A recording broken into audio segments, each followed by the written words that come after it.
to key into what your local members really want, not what you want, but what they want. It really helps with keeping that recruitment going. And I would strongly advise that they create really strong relationships with their local associations. I know for our local association, if you look at wanting to be anything in that association, whether it's a co-chair or running for president of the local association, they really look at you and say, you got to do your women's council track first. You got to go learn and put your feet in the trenches and then come back to us. So we'll accept that role of the training ground because we're leaders made here. So it's a fantastic source. Absolutely. And I couldn't agree more with you. Having that relationship with your association is so crucial. And just asking the simple question, I think, how can we help you? It's so simple, but it really means so much. And when you ask the member that, how can we help you? And a lot of times we're just connectors. Oh, I know this person over here, Becky Klein, she can help you with this. She's really good at social media. Or Rochelle up in Oregon, she can help you with this. She's really good at that. And I think that is part of our secret sauce. What we do is we connect people and we ask them how we can help them, right? Yes, absolutely. So let's talk about your presidency for 2023. How many networks do you have? How many state members do you have? So Utah is at 5 networks. We are sitting around 650 statewide members. I'm from the very northern tip of the group of networks, and my farthest away network is 6 hours, right on outside of Vegas. So it gives a lot of travel, but we're used to that in real estate. That's right. That's right. And I've been to St. George before. I've come to your meetings when you've had your state meetings there, and it's only 50 minutes from Las Vegas. I just drove in, but it's so beautiful. Yes, it's gorgeous.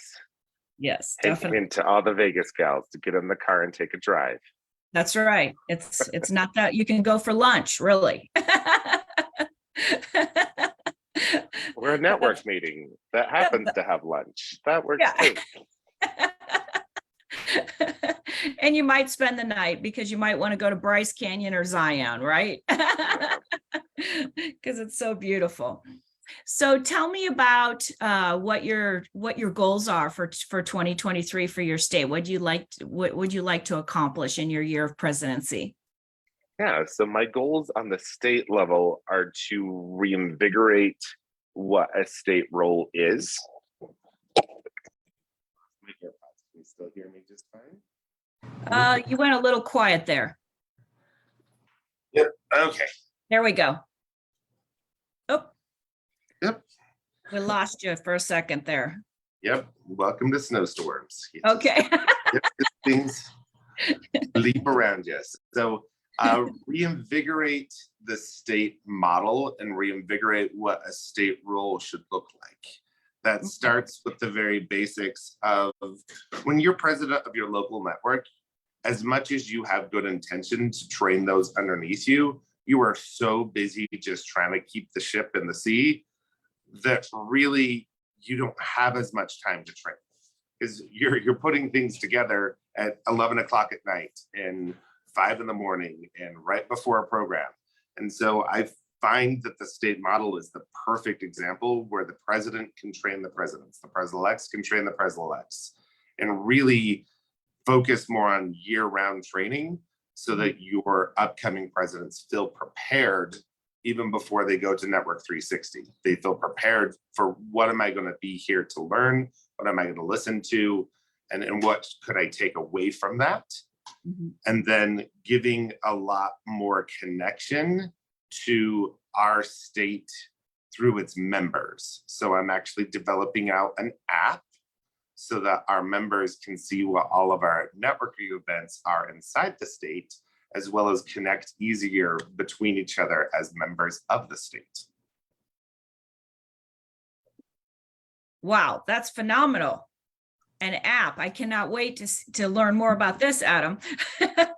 When do you think this app will come out? February.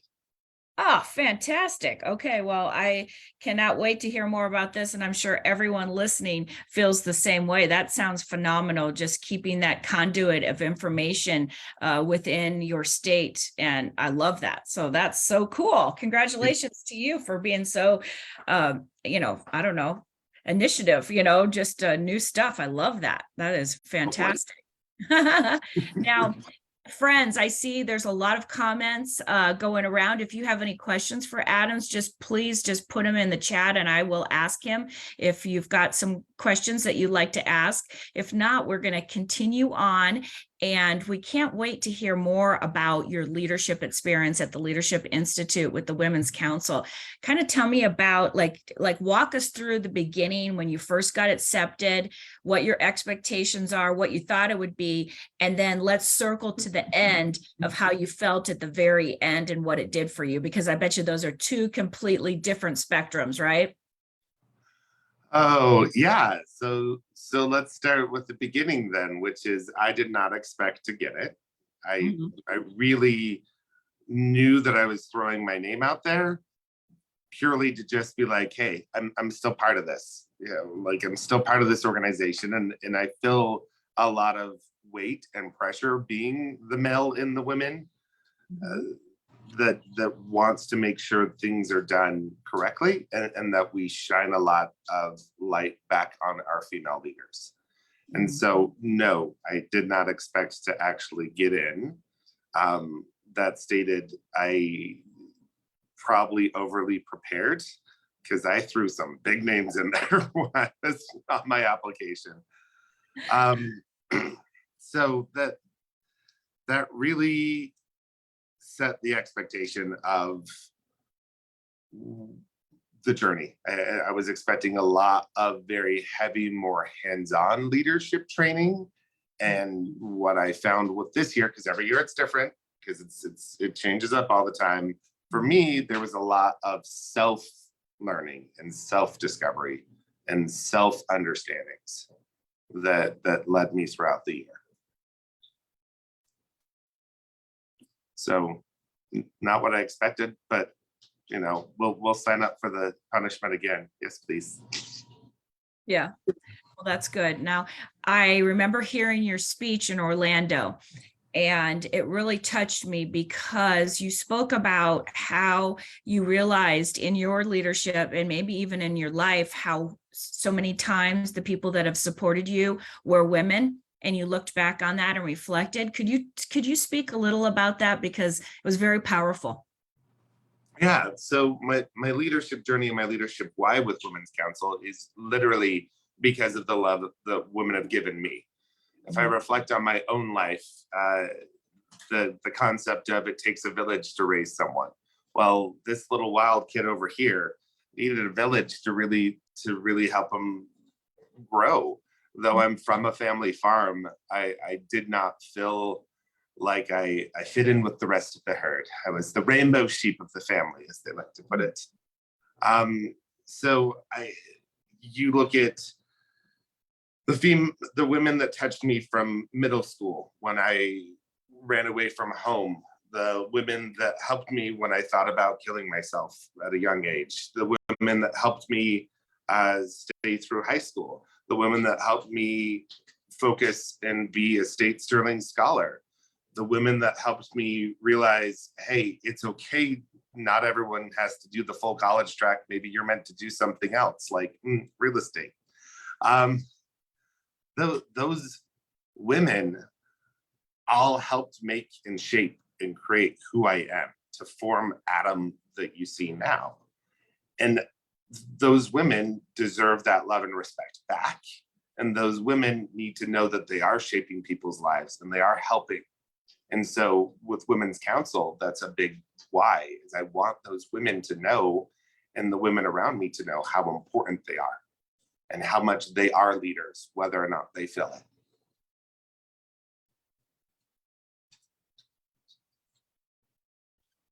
That's just so, I don't know, it's so heartwarming when I saw you speak up on stage at National, and that women have been that for you. And that just makes me so happy that you've had those women in your life. And it's just beautiful. So thank you for being so open, Adam, and sharing that. And I'm so glad that Women's Council can be a part of who you are, because you are an amazing leader. And I'm just so excited that you're going to be state president. So I see Wendy Bailey. She's like, damn it, Adam, you're making me cry.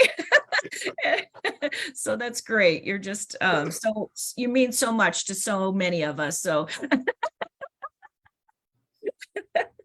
oh, that's great. I love it. I love it. Let's talk about now your state meetings. When are your state meetings this year for Utah, for any of our friends out here that want to maybe travel and pop into your meetings? Yeah, so our state meetings for the state side are going to be 4 throughout the year. Mm-hmm. That's going to start in the end of March. That is when we are doing a traveling caravan of leadership training. So we as a state leadership team will be going to each of our local networks throughout the state and doing a day-long leadership development course. So really anyone in that network can come and learn it, and it will focus a lot on what's your leadership style, what's your leadership how, and where to be the most impactful in your leadership journey.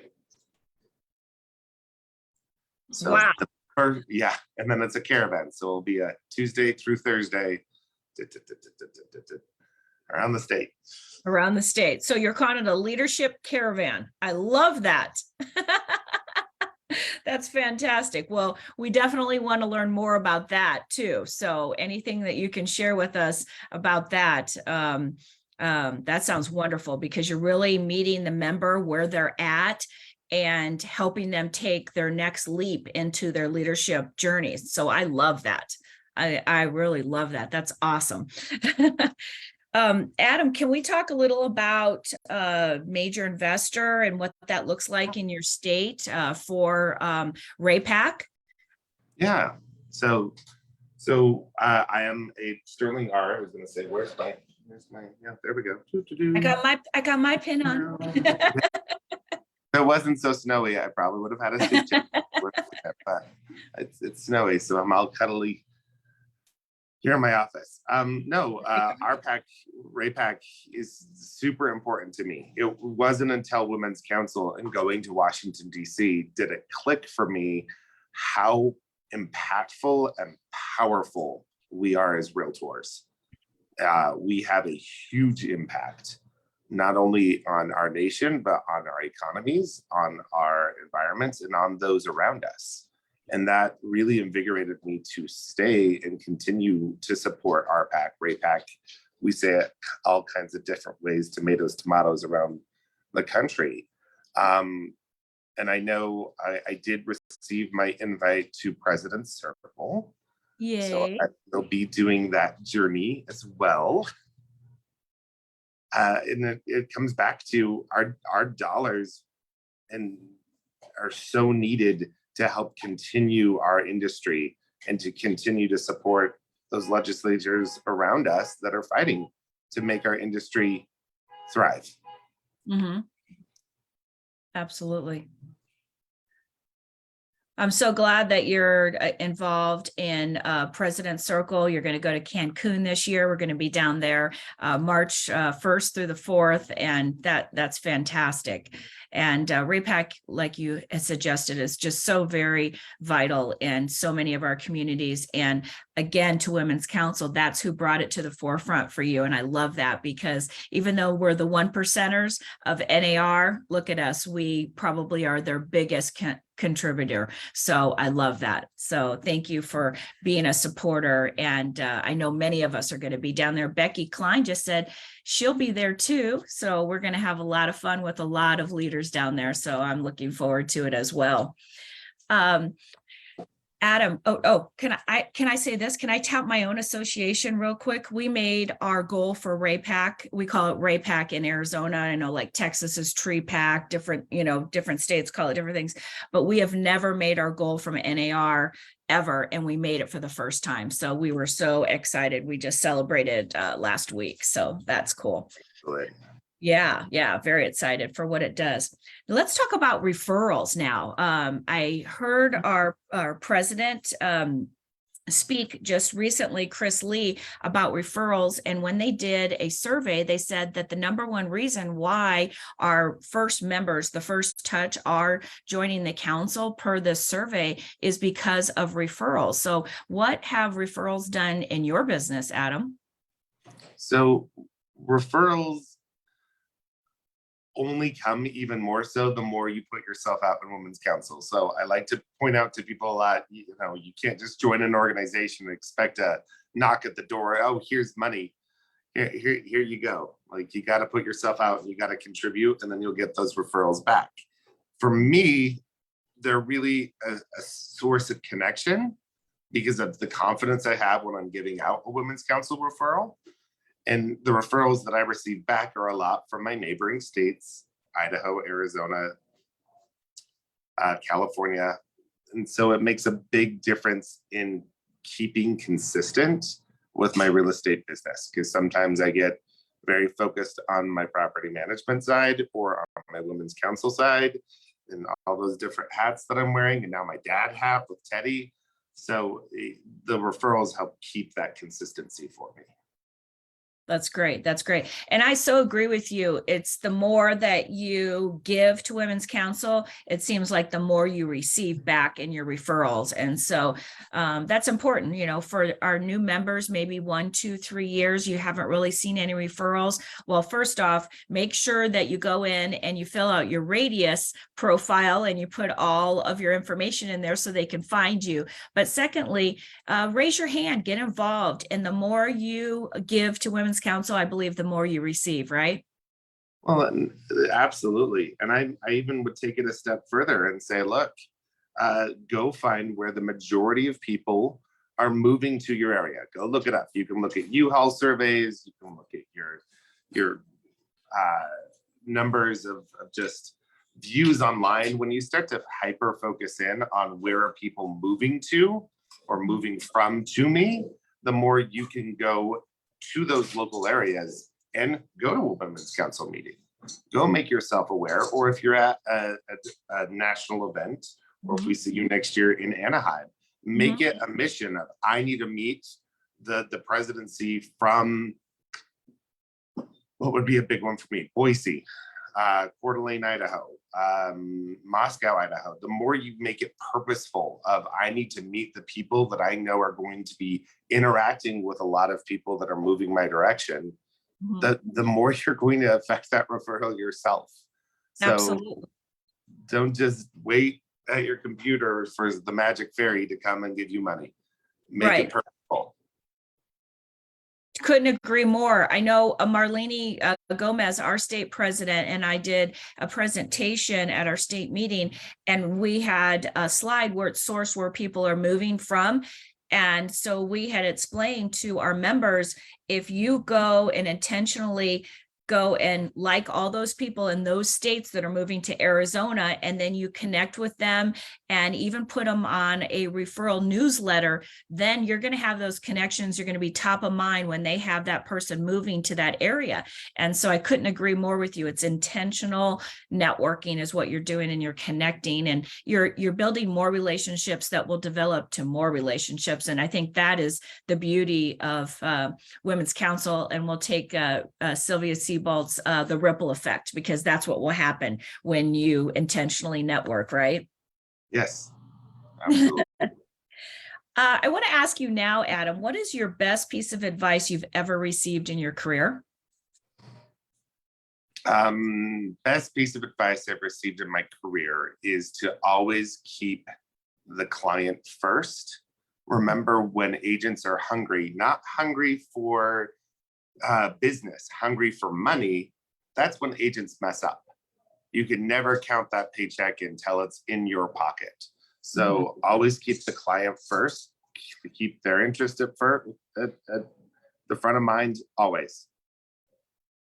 I love it. I love it. That's so true. Clients first, right? I love that. And then I see some comments. We want to have Teddy on sometime, so we might do another interview with Adam if he will oblige us, because we do want to see Teddy. He is our Women's Council ambassador after all, right? Yes. We have Teddy fans already, Adam. I know. It's they're like, enough with Adam talking. Where's the Teddy? Yeah, We don't- Where's Teddy? it's happening. So let's talk about Adam's next step after state president. Where do you see yourself going? I am going to run for state liaison. Okay. So it's potentially there. My Women's Council journey, as I kind of alluded at the beginning, hasn't been so much of an intentional me stepping in, but me being available and ready for when people say, hey, we need you. We need you and we need you here. So I've kind of intentionally not really made a plan of my next step, more than just I'm going to be available and put me in, coach. I do want to teach though. So I am going to start working on being certified to teach some PMNs, just to widen up that pool of possible instructors. But hopefully those that listen to me could see I'm kind of a dynamic on the stage. I like it a lot. So hopefully it will lead to some actual gigs around the country. I love that. I love that. And I love that you're going to get certified in PMN, because that's our designation. I just got certified to teach 2 PMN classes this year, and I'm so excited about that. So thank you for doing that, because that's our designation and we need more of our members to have their PMN designation. So thank you. That's so cool. I love that. And now this is one of my favorite questions, Adam. Were you born a leader? Was I born a leader? Yep. Wow. I would go with yes. But that's also because I didn't have a chance. Because if you listen to my full name, it's Adam Kennedy Smith Tripp. So kind of was. You had to go there. Yep. Kind of had some pressure there. So.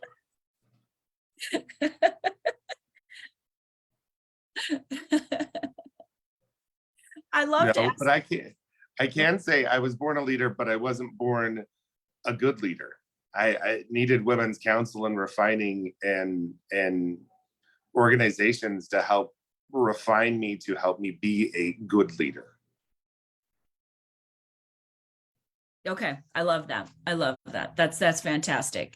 And what I love about this question is when you ask, I can almost see like you're going through your files of memory and you're really thinking back. And so that's why I love to ask that question, because it makes you really go back and analyze yourself right there, in a second. And that's beautiful, because sometimes our first leadership experiences aren't that great, but look, Women's Council stepped up again, and they taught us the servant leadership. And that's the most important leadership, right? Yes. Definitely. Tell me about where you got your umph for leadership, and where that came from. Why are you so passionate about sharing it with others? Because I've seen you interact with others and that you want to lift others up. So where did that come from? That comes from a bit of, I call it the wallflower syndrome, that I find myself, if I just want to stand out at the outskirts and watch and reflect and look at what's happening around me. And that's when I realized that standing on the wall never puts me in the game. And so it's my for leadership is really to invigorate people of, we got to get involved. We got to be doing things. And then it resulted in seeing how much of a change we can actually make when we are involved. and those changes in those lives and those differences that we can be part of. And so that's really, it's an interesting thing to be asked when you come from an LGBTQ plus perspective, because you kind of think, well, a lot of the leaders in front of me, you know, they helped make it so I could be married to my husband. They helped it so I could be a father to Teddy. They helped fight in so many ways. And so sometimes I go, oh, see, I don't need to be a leader anymore. Those ones already came and existed. And it's that reality of, no, someone still has to keep fighting for the next generation. Someone has to still fighting for the people that don't feel like they have a seat at the table. Fight for those that feel like they don't have the oomph enough to fight for themselves right now.